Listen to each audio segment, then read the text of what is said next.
नमस्कार। यो समाचारमा स्वागत छ। म मेनुका श्रेष्ठ। म शशि नेपाल। सुरु गरौँ अहिलेसम्मका प्रमुख समाचारबाट।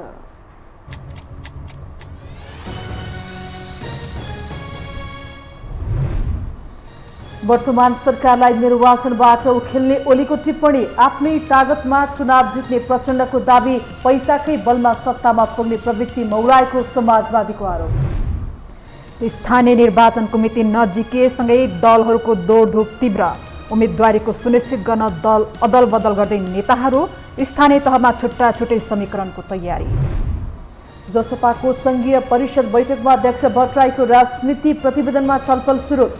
पार्टीको आन्तरिक विवादलाई थाती राखेर निर्वाचनमा केन्द्रित हुन नेताहरूको सुझाव। युद्ध रोक्ने विषयमा रुस र युक्रेन टसको मस भएनन्। नेटो नेताबीच युद्ध भए तेस्रो विश्वयुद्ध हुने अमेरिकी दावी। आर्थिक प्रतिबन्धबाटै रुसलाई एक्लाइने चेतावनी। र एक दिवसीय र त्रिदेशीय टी20 सिरिजको खेल तालिका सार्वजनिक। नेपालले मार्च 2 मा पपुवा न्युगिनी विरुद्ध एक दिवसीय खेल खेल्ने।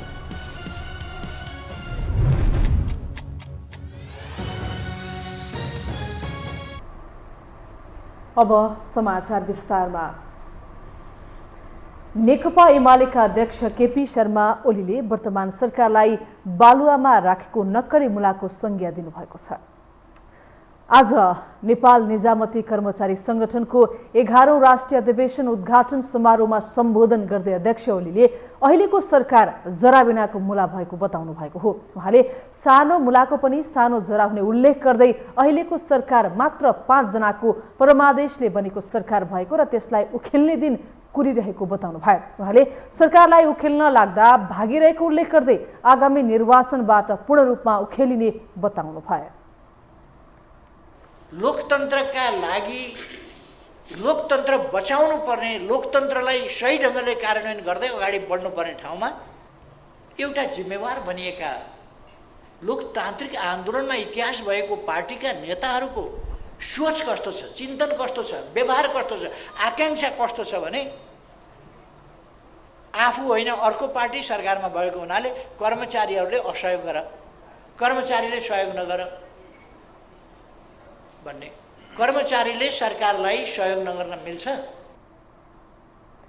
अध्यक्ष ओलीले अहिले सरकारमा रहेका केही मन्त्रीहरू परमादेशबाट झुक्किएर पावरमा पुगेको टिप्पणी पनि गर्नुभयो।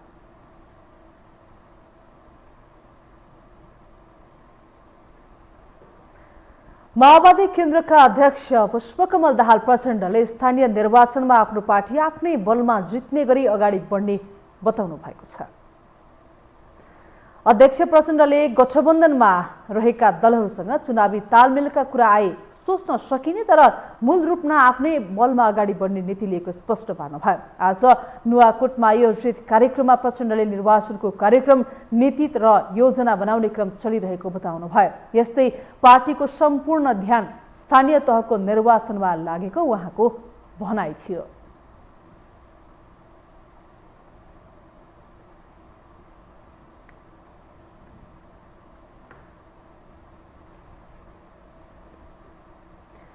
नेकपा एकीकृत समाजवादीका सम्मानित नेता एवं पूर्व प्रधानमन्त्री झलनाथ खनालले नेपाली कांग्रेस र एमाले सबै ठाउँमा जित्छ भन्नु पैसाको धाक भएको आरोप लगाउनु भएको छ। आज एकीकृत समाजवादी इलाम काठमाडौँ सम्पर्क मञ्चको कार्यक्रममा बोल्दै सम्मानित नेता खनालले यस्तो बताउनु भएको हो। उहाँले नेपाली कांग्रेसका गठबन्धनसँग मिलेर चुनावमा नजाने पक्षमा रहेका नेताहरूले पैसाको धाक लगाएर पहिलो नम्बरमा आफूलाई निर्वाचनमा हराउने निर्णय गरेको आरोप लगाउनु भयो।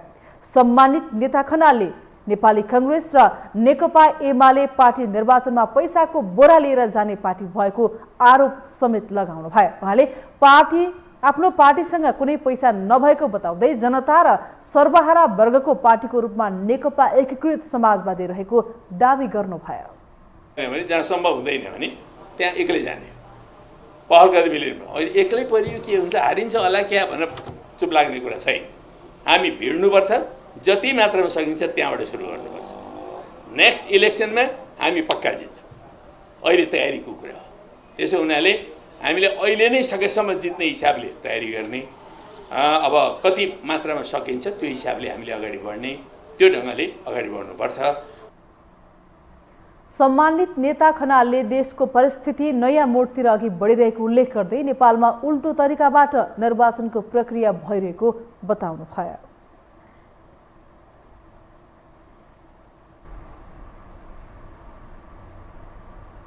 अब बाँकी समाचार। स्थानीय तहको निर्वाचन आउन अब मात्र 63 दिन बाँकी छ। अबको 2 महिना 3 दिनपछि 753वटै स्थानीय तहले एकैपटक नयाँ नेतृत्व पाउँदैछन्। ठिक यसै बेला केन्द्रदेखि गाउँ तहसम्म नेताहरूको दौडधुप मात्रै होइन, पार्टी अदला बदली नै चलिरहेको छ। एक रिपोर्ट। भारतको आम आदमी पार्टीले उम्मेद्वार छनौटको जिम्मा पनि जनताकै हातमा सुम्पियो। भोटिङ भयो, जो सबैभन्दा लोकप्रिय थियो उसैलाई चुनावका लागि उम्मेद्वार बनायो र आफैले छनौट गरेका व्यक्तिलाई अब चुनाव पनि जिताउनुस् भन्दै जनताकै जिम्मामा लगाइदियो। फलत पन्जाब जस्तो कांग्रेसी विरासतले जमिन टेकेको गढमा 2013मा स्थापना भएको सामान्य आम आदमी पार्टीका नयाँ अनुहारले विरासतधारी नेताहरूलाई पराजय चखाइदिए।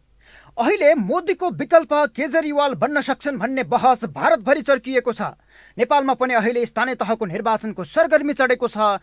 चुनाव आउन अब मात्रै 2 महिना बाँकी छ।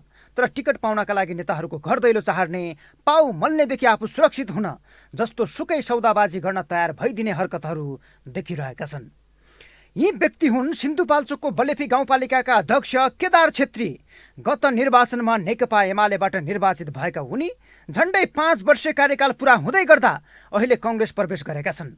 गाउँपालिका अध्यक्षले पार्टी प्रवेश गर्ने भएपछि कांग्रेस सभापति समेत रहेका प्रधानमन्त्री शेरबहादुर देउवाले सरकारी निवास बालुवाटारमै बोलाएर रातो कार्पेट बिछ्याएर उनको स्वागत गरे। अब उनलाई कांग्रेसले प्रदेशसभा सदस्यको टिकट दिने सहमति भएको छ रे। त्यो त हुन सक्छ। मलाई नेपाली कांग्रेसले प्रदेशमा तपाईँ उठ्नुस् भन्नुभयो, नेपाली कांग्रेसका नेताहरूले भन्नुभयो, पार्टीले भन्यो भने म भागेर हिँड्न त कांग्रेसमा आएको होइन नि, अनि कांग्रेसमा म जोगी हुन आए पनि होइन नि। छेत्रीलाई पार्टी प्रवेश गर्न न नीतिले रोक्यो, न सिद्धान्तले, न वैचारिक दृष्टिकोण नै उनका अघि मूल्यवान देखियो। बरु आगामी निर्वाचनका लागि टिकटको बार्गेनिङ गरे। कुरा मिलेपछि कांग्रेसमै हानिएर एमालेको खेदो खन्न थाले। तथापि गाउँपालिका अध्यक्षलाई प्रधानमन्त्री तहबाटै गरिएको स्वागत हेर्न लायक देखियो। निर्वाचनको मुखमा आएर पार्टी अदला बदली गर्ने उनी मात्रै एक्ला व्यक्ति होइनन्। वीरगञ्ज महानगरपालिकाका मेयर विजय सराबगीलाई पार्टी प्रवेश गराउन एमाले अध्यक्ष केपी ओली शनिबार काठमाडौँबाट हानिएरै पर्सा पुगे। सराबगीसँगै 4 वडाध्यक्ष समेत एमालेमा आएपछि ओली ठूलो सफलता हात परेको अर्थमा बुझिरहेका छन्। उसै गरी एमाले अध्यक्ष ओलीले बुधबार मोरङको रङ्गेली नगरपालिकाका मेयर दिलीप बगडिया र उपमेयर केशव कुमारी खराललाई समेत पार्टी प्रवेश गराएका थिए। आफ्नै पार्टीबाट निर्वाचित मेयर र उपमेयर नै एमालेमा हानिएपछि माओवादीलाई चुकचुकी भइरहेको छ।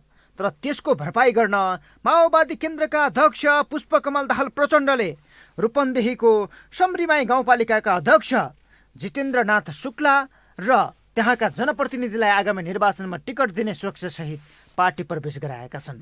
अहिले यहाँ त सानो संख्या तपाईँहरू प्रवेश गर्नुभएको छ।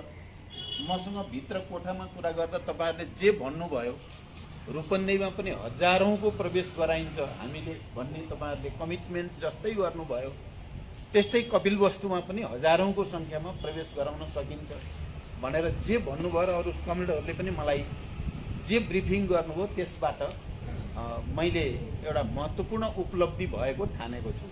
रोचक त के छ भने हामीले उल्लेख गरेका जनप्रतिनिधिको पार्टी प्रवेशलाई शीर्ष नेतृत्वले स्वागत गरेका छन्। जिल्ला वा प्रदेश तहका नेताहरूको विश्वास नगरेरै उनीहरू केन्द्रमा आएर वा बोलाएर पार्टी नेतृत्वबाटै आफूलाई सुरक्षित बनाउने काम गरेका छन्।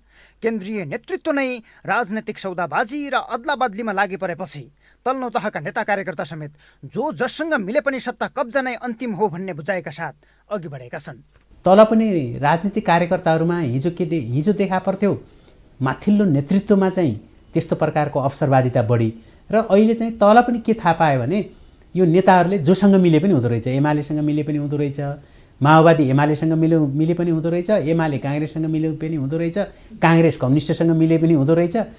सबैसँग आफ्ना स्वार्थका लागि माथि मिल्ने, हामी किन यहाँ फुट्ने होइन तल भनेपछि हाम्रो स्वार्थ जहाँ पूर्ति हुन्छ हामी पनि त्यही पार्टीमा जाने भन्ने स्वाभाविक रूपले राजनीतिक पार्टीले जुन स्कुलिङ गरेका छन् होइन, जुन खालको पाठशाला उनीहरूले तयार गरेका छन् त्यो पाठशालाबाट निस्किने विद्यार्थी पनि त्यस्तै हुने भयो नि त। जनतासँग सोझो सम्पर्क हुने र जनताका प्रत्यक्ष काम कारबाहीसँग स्थानीय तहकै बढी सम्बन्ध हुन्छ, तर यहाँ नै राजनैतिक सौदाबाजी र लोभ प्रलोभनमा टिकट बाँडफाँड हुने गरेको छ। अहिले स्थानीय तहको निर्वाचनमा गठबन्धनकै दलहरूबीच चुनावी तालमेल हुन्छ कि हुँदैन भन्ने प्रश्न गम्भीर बनेको छ, तर नेताहरूले नेता कार्यकर्ता अदला बदली गर्दै त्यसको भरपाई गरिरहेका छन्। फलत दलहरू विचारहीन र सिद्धान्तहीन बन्दै गएको देखिन्छ। यो हो टेलिभिजनका लागि सन्तोष बिके थापा, काठमाडौँ। जनता समाजवादी पार्टीको प्रथम संघीय परिषद बैठकले समसामयिक राजनीति र जसपाको कार्यदिशा सहितको राजनैतिक प्रतिवेदन प्रस्तुत गरेको छ। आज काठमाडौँमा सुरु भएको पार्टीको प्रथम संघीय परिषद बैठकमा पार्टीका संघीय परिषद अध्यक्ष डाक्टर बाबुराम भट्टराईले समसामयिक राजनीति र जसपाको कार्यदिशा सहितको राजनीतिक प्रतिवेदन प्रस्तुत गर्नुभएको हो। उक्त प्रतिवेदनमाथि अहिले 8वटा समूह बनाएर छलफल चलिरहेको जसपाका प्रचार विभाग प्रमुख डम्बर खतिवडाले बताउनुभयो। उहाँले फागुन 29 र 30 गते बस्ने पार्टीको केन्द्रीय समितिको दोस्रो बैठकमा भने स्थानीय निर्वाचनमा पार्टी कसरी सहभागी हुने भन्ने बारेमा छलफल हुने बताउनुभयो। भोलिदेखिका हाम्रा अन्य महत्त्वपूर्ण एजेन्डाहरू भनेको चाहिँ स्थानीय निर्वाचनमा पार्टी कसरी सहभागी हुने भन्ने, पार्टीको स्थानीय निकाय निर्वाचन सम्बन्धी निर्देशिकामाथिको छलफल अर्को महत्त्वपूर्ण एजेन्डा हो भने, तेस्रो चाहिँ हामी केही सङ्गठनात्मक सवालहरू पार्टीको आन्तरिक जीवनबारे छलफल गर्छौँ भने, चौथो एजेन्डा चाहिँ समसामयिक राजनीतिमा हाम्रा धारणाहरू के हुन् भनेर सामयिक प्रस्तावहरू पारित गर्ने। विभाग प्रमुख हतिवडाले केन्द्रीय समितिको बैठकमा समसामयिक राजनीतिमा पार्टीका धारणाका बारेमा पनि विस्तृत छलफल गर्ने बताउनुभयो।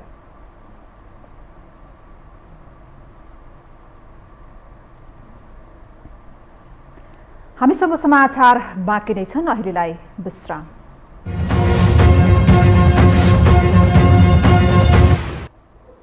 विश्रामपछि स्वागत छ। अब बाँकी समाचार।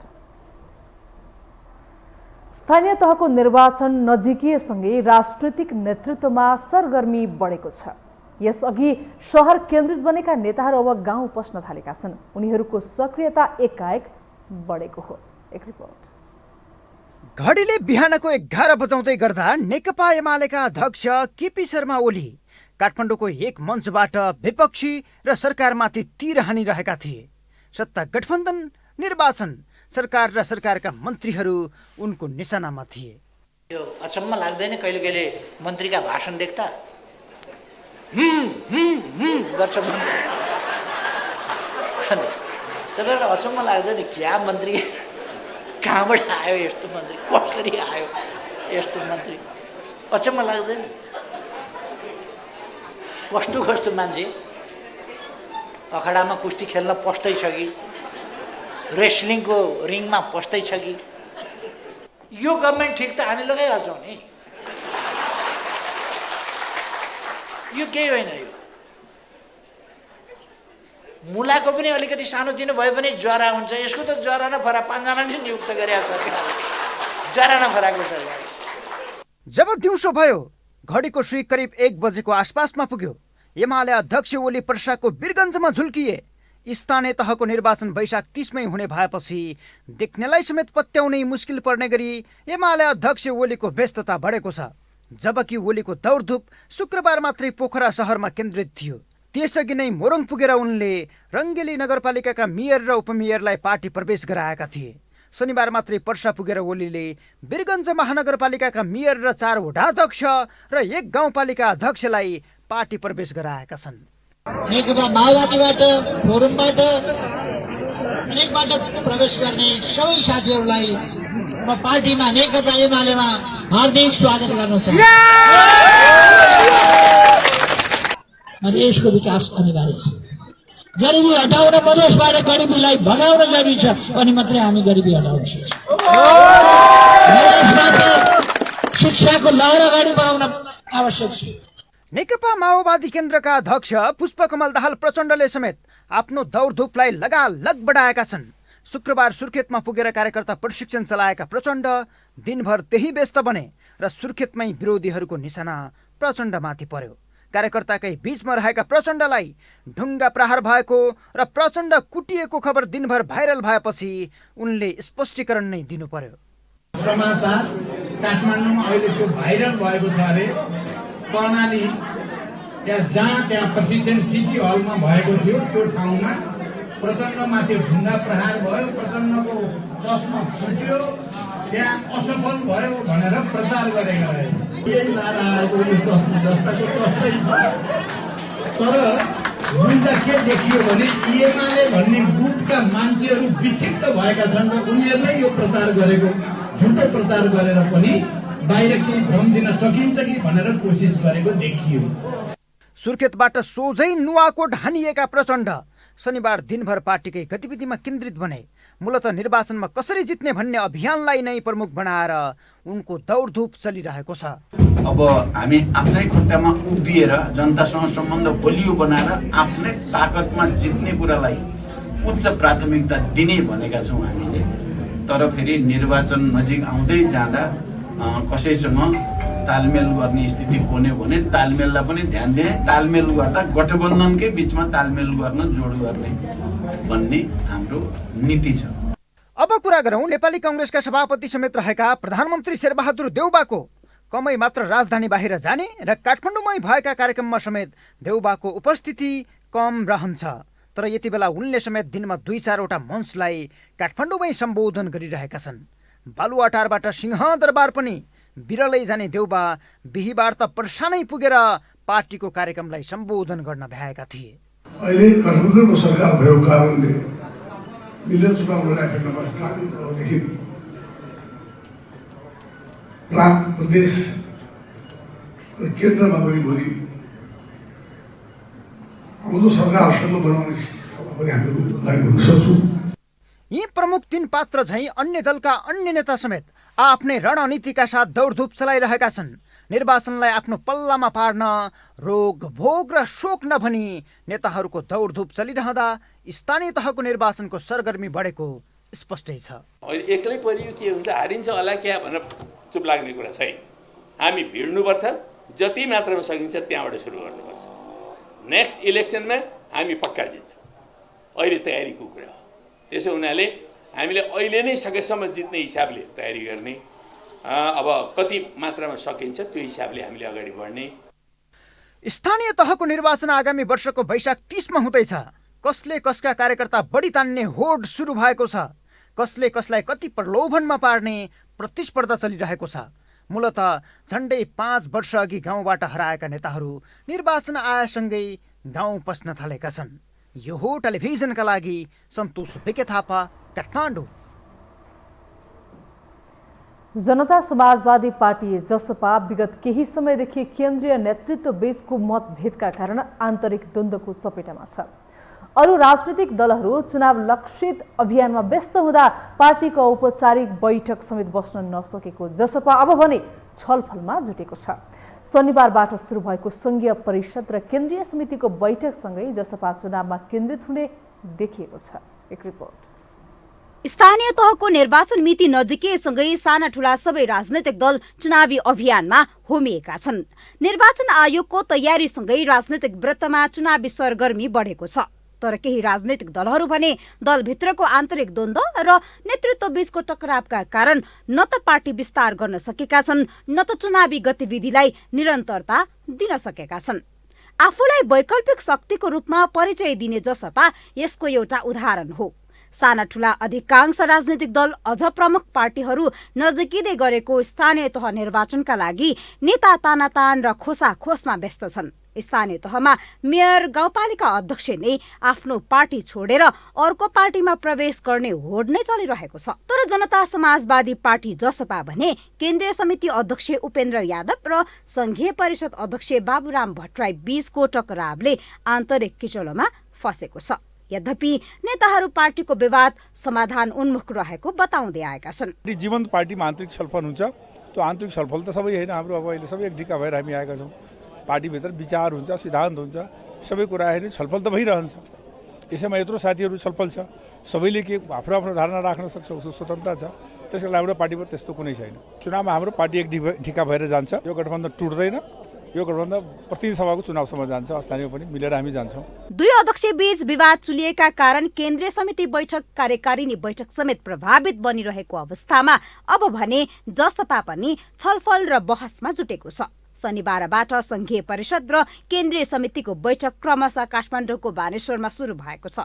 कार्यक्रममा संघीय परिषद अध्यक्ष बाबुराम भट्टराईले 23 पेज लामो राजनैतिक प्रतिवेदन प्रस्तुत गरेका छन्। पार्टीको आन्तरिक एकता, पार्टी समायोजन, गठबन्धन सहित चुनावमा सहभागी हुने विषयलाई प्राथमिकता दिएका छन्। जसपाको विवाद लोकतान्त्रिक बहस मात्र भएको कतिपय नेताको तर्क छ। हाम्रो डकुमेन्टमा पनि लेखेको छ कि वैचारिक सङ्घर्ष वास्तवमा हुनुपर्छ है। त्यहाँ के भनेछ, अवैचारिक सङ्घर्ष गर्नु हुँदैन, स्थायी गुट गर्नु हुँदैन। यसको मतलब फेरि के हो त, अस्थायी खालको विचारको आधारमा त्यहाँ सङ्घर्ष हुनुपर्छ। किनभने सङ्गठन भनेको विचारको वाहक हो र विचारको अन्तर्क्रिया नभएसम्म विचार अगाडि बढ्दैन, समय सापेक्षित हुँदैन है।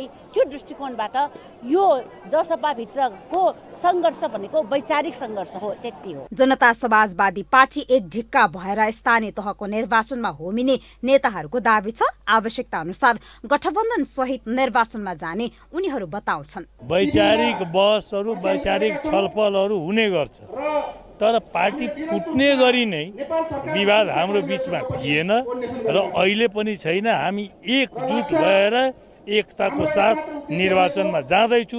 उत्पीडित समुदायको पार्टी स्थापित नहोस् र फेरि पनि उही चाहिँ केन्द्रीकृत मानसिकताको पार्टीहरू नै स्थापित हुनु पाऊँ भनेर त्यो जुन हाम्रो पार्टीको जुन मुद्दाबाट चाहिँ अक्रान्त भएको अथवा डराएका मान्छेहरू, त्यो मिडियाले चाहिँ चलाएको अफवाह मात्रै हो।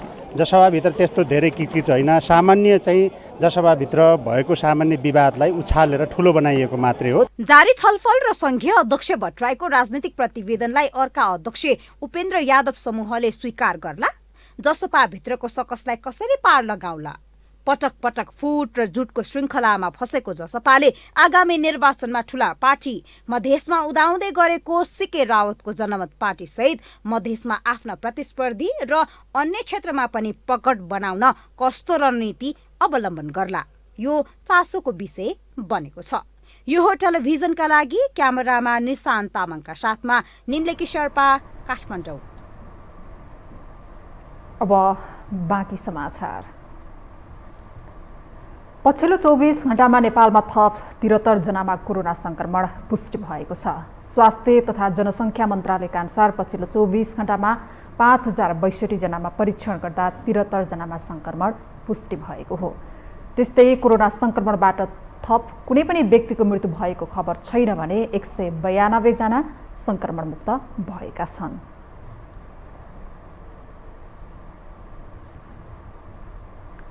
अब पालो अर्थ समाचारको।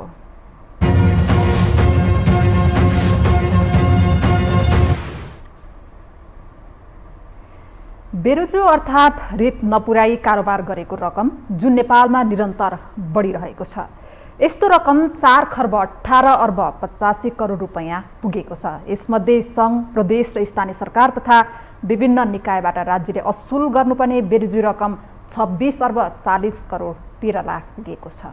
एक रिपोर्ट। महालेखा परीक्षक कार्यालयको 58औं प्रतिवेदन अनुसार 2076-77 सम्मको असुल गर्नुपर्ने कुल बेरोजु मध्ये 20 अर्ब 29 करोड मन्त्रालय र निकायको छ। स्थानीय तहको 5 अर्ब 47 करोड 49 लाख र प्रदेशको 63 करोड 64 लाख छ। बेरोजु बढ्दो अवस्थामा रहे पनि असुल उपर भने घटेको तथ्याङ्कले देखाउँछ। यता कारबाही टुङ्गो लगाउनु पर्ने रकम पनि अघिल्लो वर्षहरूमा भन्दा बढेको देखिन्छ। संघीय तथा प्रदेश सरकारी कार्यालय, स्थानीय तह, जिल्ला समन्वय समिति, अन्य समिति र संस्थातर्फको बेरोजुका अतिरिक्त राजस्व बक्यौता 2 खर्ब 15 अर्ब 56 करोड 85 लाख छ। बेरोजु बढ्नुमा पहिलो कारण सरकारको बजेट र कार्यक्रम सञ्चालन दक्षतामा कमजोरी रहेका, तोकिएको मापदण्ड परिधिमा रहेर खर्च नगर्नु, समयमा काम पूरा नगर्नु, आर्थिक अनुशासनको उल्लङ्घन गर्नुले बेरोजु बढ्ने गरेको महालेखा परीक्षक कार्यालयको भनाइ छ। अब स्थानीय तहको समस्या चाहिँ अब भर्खरै एउटा कार्यकाल सम्पन्न गर्दैछ स्थानीय तहले। अब त्यसमा पहिलो त अब स्थानीय तहमा र प्रदेशहरूमा कर्मचारी पर्याप्त व्यवस्था हुन सकेको छैन। त्यसले गर्दाखेरि कार्यक्रमहरू सञ्चालन गर्न समस्या आएको छ। भएका कर्मचारीहरूमा पनि अनुभवको दक्षताको कमी छ। त्यसले गर्दाखेरि सुचारू ढङ्गले काम गर्न सकिएको छैन। अब अर्को चाहिँ ती स्थानीय तहहरूको चाहिँ पूर्वाधारहरू कम छ। अब ठुला ठुला निर्माणका कामहरू ठुला गर्नको लागि चाहिँ पूर्वाधारहरू पनि अझै स्तरोन्नति भइसकेका छैनन् हैन। जुन कामहरू स्थानीय तहहरूलाई दिइएको छ ती कामहरू गर्नको लागि चाहिँ स्थानीय तहहरूको सबलीकरण अझै आवश्यक छ। आर्थिक वर्ष 76 सम्मको मात्रै बेरुजु रकम असुल भए मुलुकको अर्थतन्त्र र राजस्वमा थप योगदान पुग्ने महालेखा परीक्षकको कार्यालयले जनाएको छ। तर बेरुजु बढ्नुमा निर्माण व्यवसायी तथा तिनका कम्पनीहरूले समयमै काम नगर्नु, पेशकी रकम लग्नु र वर्षौंसम्म झुलाउने प्रवृत्तिका कारण पनि बेरुजु बढ्नुको अर्को कारण भएको महालेखा परीक्षकको कार्यालयको बुझाइ छ। तर यता निर्माण व्यवसायीहरू भने यो कुरा मान्न तयार छैनन्। बेरुजु उठाउन नसक्नुमा चाहिँ सरकारको असफलता नै हो। तर मलाई के लाग्छ भने अधिकांश बेरुजुहरू सैद्धान्तिक बेरुजुहरू छन्। निर्माण क्षेत्रमा त धेरैवटा बेरुजुहरू सैद्धान्तिक नै छ। एउटा लेखा परीक्षणमा जाँदाखेरि लेखा परीक्षणलाई सन्तुष्ट गर्न नसकेको अवस्थामा बेरुजुहरू सृजना भएको हुन्छ र केही चाहिँ एकाउन्टेन्टहरूले उहाँहरूलाई सन्तुष्ट नगर्यो भने बेरुजु उठाउने कामहरू हुन्छ। हाम्रो निर्माण क्षेत्रको कुरा गरिरहेको छु। तर यदि सरकारले साँच्चै नै बेरुजु छ भने किन उठाउन सकेन? त्यो उठाउन नसक्नु त सरकारको असफलता हो। सरकारले त्यो बेरुजु उठ्ने बेरुजु उठाउनुपर्छ। सैद्धान्तिक बेरुजुहरू र अनावश्यक रूपमा दुःख दिन गरेका बेरुजुहरूलाई चाहिँ त्यसलाई राइट अफ गर्दै जानुपर्छ, त्यसलाई सुधार गर्दै जानुपर्छ। बेरुजु बढ्नु एकातिर छँदै छ, यसले विकास निर्माणको कामदेखि मुलुकको अर्थतन्त्रलाई समेत ठूलो असर पार्ने विज्ञहरूको बुझाइ छ। बेरुजु उठाउने नाममा मुलुकमा भइरहेको मात्रै होइन, संघीयदेखि स्थानीय तहसम्म भ्रष्टाचार मौलाउन सक्ने ठूलो खतरा रहेको उनीहरूको भनाइ छ। असुली नभएको त अर्को पेस्की दिनै पाइँदैन, पेस्की दोहोऱ्याएर दिन पाइँदैन, कानुन बमोजिम कसैले पनि दिँदैन होइन। दोहोऱ्याएर पेस्की दिएको उदाहरण एकदम कम छ। र यो जुन अहिले देखिएको बेरुजु छ यो पनि मैले भनिहालेँ लेखा समितिमा दफावार छलफल भएर फर्चोट गरिएको भए यसमध्ये धेरै रोचक कुरा त के छ भने सबैभन्दा बढी बेरुजु अर्थ मन्त्रालयकै छ। त्यसपछि भौतिक पूर्वाधार यातायात मन्त्रालय, शहरी विकास मन्त्रालय, संघीय मामिला तथा सामान्य प्रशासन मन्त्रालय, खानेपानी मन्त्रालय रहेका छन्। स्थानीय तहमा भने सबै क्षेत्रमा बेरुजु रहेको देखिन्छ। चालु आर्थिक वर्षको पहिलो 7 महिनामा 12 अर्ब 46 करोड मूल्य बराबरको धान आयात भएको छ। सो अवधिमा बङ्गलादेशबाट र भारतबाट विभिन्न जातका धानका बिउ आयात भएको हो। केही वर्षदेखि लगातार चामल, धान र धानका बिउको आयात बढ्दै गएको भन्सार विभागको तथ्याङ्कमा उल्लेख छ। चालु आर्थिक वर्षको पहिलो 7 महिनामा भारतबाट मात्रै 42 करोड 52 लाख धान आयात भएको भन्सार विभागले जनाएको छ।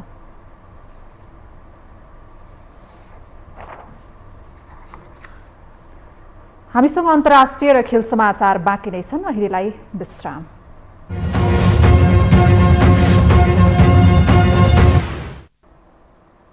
विश्रामपछि पुनः स्वागत छ। अब पालो अन्तर्राष्ट्रिय समाचारको।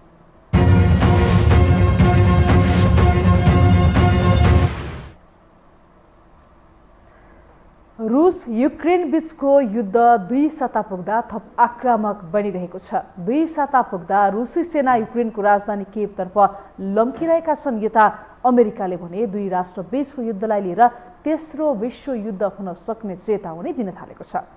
रूस युक्रेनको युद्धमा पछिल्लो अपडेट के छन् त? यो रिपोर्ट। पछिल्लो 2 साता यता निरन्तर चलिरहेको रूस युक्रेन बीचको युद्ध थप आक्रामक बनिरहेको छ। 2 साता पुग्दा समेत दुवै देश टसको मस भएका छैनन्। बरु रुसी सेना युक्रेनको राजधानी कियवतर्फ लम्किरहेको छ भने उसले आक्रमणलाई तीव्र बनाइरहेको छ। स्थानीय बाल अस्पताललाई ध्वस्त पारेर केही युक्रेनी सर्वसाधारणको ज्यान समेत लिएको रुसले सो घटनालाई खण्डन गरिरहेको छ। यद्यपि युक्रेनले भने अन्तर्राष्ट्रिय समुदाय यस विषयमा गम्भीर नबनेको अर्थात् नबोलेको भन्दै रोष व्यक्त गरिरहेको छ। यता युक्रेनले आफू नेटोको सदस्यता नलिने भन्दै पश्चिमा राष्ट्रप्रति आक्रोश व्यक्त गरेपछि अमेरिकी राष्ट्रपति जो बाइडेनले युक्रेनी राष्ट्रपति भ्लोदिमिर जेलेन्स्कीलाई फोन मार्फत युक्रेनलाई सहयोग गर्ने मात्रै बताएनन् कि स्वतन्त्रताका लागि लडिरहनुपर्ने भनाइ समेत राख्न भ्याए। त्यसको भोलिपल्ट नै अमेरिकी सेनाले युक्रेनको पक्षमा रुस विरुद्ध युद्ध सुरु गरे। त्यो नै विश्वयुद्धको सुरुवाती हुने उनले बताए। बाइडेनले रुस र नेटो सेनाबीच सिधै युद्ध भए तेस्रो विश्वयुद्ध सुरु हुने निश्चित रहेको दावी गरेका छन्। तर अमेरिका तेस्रो विश्वयुद्ध हुन नदिनका लागि पनि संयमता अपनाइरहेको छ। नेटोका सदस्य देशले युक्रेन र रुस बीच भइरहेको युद्धलाई संयमित भएर रोक्ने प्रयास गर्ने अमेरिकाको विश्वास छ। यता बाइडेनले रुसले युक्रेनमाथि आक्रमण बढाउँदै लगे अमेरिका सहित पश्चिमा देशले रुसमाथि आर्थिक प्रतिबन्ध लगाउँदै जाने र एक दिन रुस एक्लै हुने पनि चेतावनी दिएका छन्। रुसले नेटो देशलाई विभाजन गर्न खोजेको पनि राष्ट्रपति बाइडेनको आरोप छ। यसैबीच रुसले सामाजिक सञ्जाल बन्द गर्ने चेतावनी दिएको छ। आफू विरुद्ध हिंसा भड्काउने सामग्रीहरू निरन्तर प्रकाशित हुन थालेको भन्दै रुसको राष्ट्रपति कार्यालयले फेसबुक र इन्स्टाग्रामलाई बन्द गरिदिने चेतावनी दिएको हो। यता राजधानी कियवतर्फ लम्किरहेको रुसी ट्याङ्करको लस्करमाथि युक्रेनले आक्रमण गरेको छ। कियवको बाहिरी भागमा रुसी ट्याङ्करको लस्करमाथि युक्रेनी आक्रमण देखाउने भिडियो यति बेला सार्वजनिक भएको छ।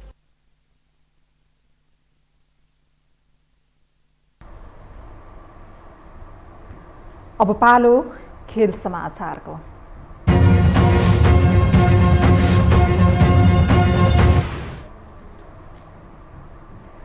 नेपाली राष्ट्र क्रिकेट टिमले खेल्ने एक दिवसीय र त्रिदेशीय T20 सिरिजको खेल तालिका सार्वजनिक भएको छ। नेपाल क्रिकेट संघ क्यानले घरेलु मैदानमा खेल्ने तालिका आज सार्वजनिक गरेको हो, जस अनुसार पपुवा न्युगिनी PNG-सँगको एक दिवसीय र PNG र मलेसियासँग त्रिदेशीय T20 अन्तर्राष्ट्रिय सिरिजको खेल तालिका सार्वजनिक भएको हो। नेपालले PNG-सँग मार्चमा 2 खेलको एक दिवसीय सिरिज खेल्नेछ भने TU क्रिकेट मैदानमा हुने सिरिज मार्च 25 र 26 मा हुनेछ।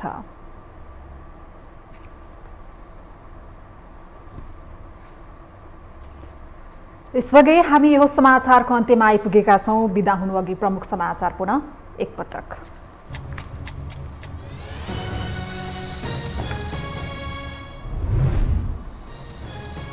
वर्तमान सरकारलाई निर्वाचनबाट उखेल्ने ओलीको टिप्पणी, आफ्नै तागतमा चुनाव जित्ने प्रचण्डको दाबी, पैसाकै बलमा सत्तामा पुग्ने प्रवृत्ति मौलाएको समाजवादीको आरोप।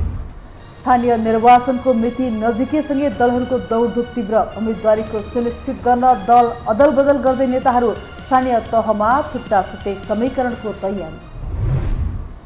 जसपाको संघीय परिषद बैठकमा अध्यक्ष भट्टराईको राजनैतिक प्रतिवेदनमा छलफल सुरु, पार्टीको आन्तरिक विवादलाई थापी राखेर निर्वाचनमा केन्द्रित हुन नेताहरूको सुझाव। युद्ध रोक्ने विषयमा रुस र युक्रेन टसको मस भएनन्, नेटो सेनाबीच युद्ध भए तेस्रो विश्वयुद्ध हुने अमेरिकी दावी, आर्थिक प्रतिबन्धबाट रुसलाई एक्लै चेतावनी। र एक दिवसीय र त्रिदेशीय T20 सिरिजको खेल तालिका सार्वजनिक, नेपालले मार्च 2 मा पपुवा न्युगिनी विरुद्ध एक दिवसीय खेल खेल्ने।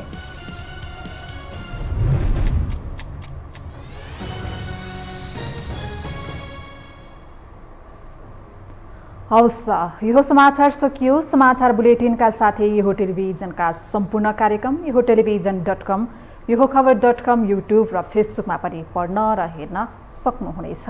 मोबाइलमा यो टिभी एप डाउनलोड गरी हामीलाई प्रत्यक्ष हेर्न सक्नुहुनेछ। तथ्यसहितको निष्पक्ष समाचार तथा मनोरञ्जनका लागि हेर्दै रहनुहोला यो टेलिभिजन। नमस्कार।